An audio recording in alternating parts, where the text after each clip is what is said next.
Salut et bienvenue sur la chaîne YouTube GBE Automobile 237.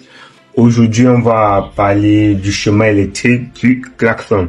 Comment est-ce que le schéma du klaxon se présente, bien comment est-ce que votre klaxon fait donc pour fonctionner sur votre véhicule, et bien évidemment, comment est-ce qu'on procède donc pour contrôler un klaxon qui est défectueux.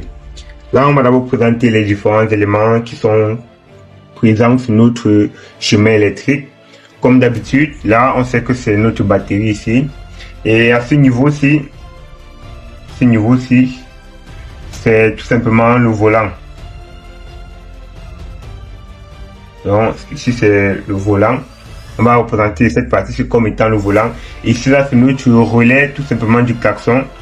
Comme vous le constatez, le relais avec la borne 85-86 sur le circuit de commande, toujours circuit de commande, borne 85 et la borne 86, et le circuit de puissance comme étant la borne 30 et la borne 87. Et juste après, là, on a ce qu'on appelle le fusible. Donc, ça, c'est le fusible. Et par la suite, maintenant, on a notre klaxon qui est représenté en elle-même. Là, c'est notre klaxon ici. On va représenter ça comme étant le klaxon. Là, c'est notre klaxon.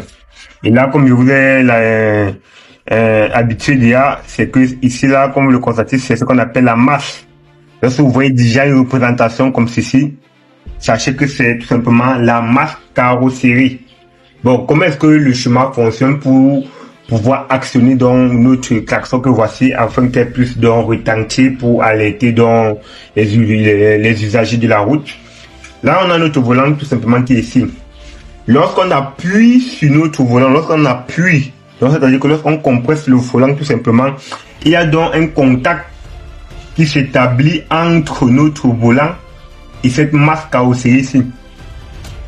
Je répète bien, lorsqu'on appuie sur le volant, ou bien lorsqu'on appuie pour activer le klaxon sur notre volant, c'est tout simplement cette partie-ci qu'on établit. C'est-à-dire que notre volant, qui est représenté par cette demi-lune-ci. Bien évidemment, lorsque vous appuyez sur le volant, c'est-à-dire que vous exercez une pression, comme ceci, sur le volant, ça récupère dans la masse, qui est cela qu'on appelle la masse carrosserie, tout simplement. Il y a contact à ce niveau-ci et le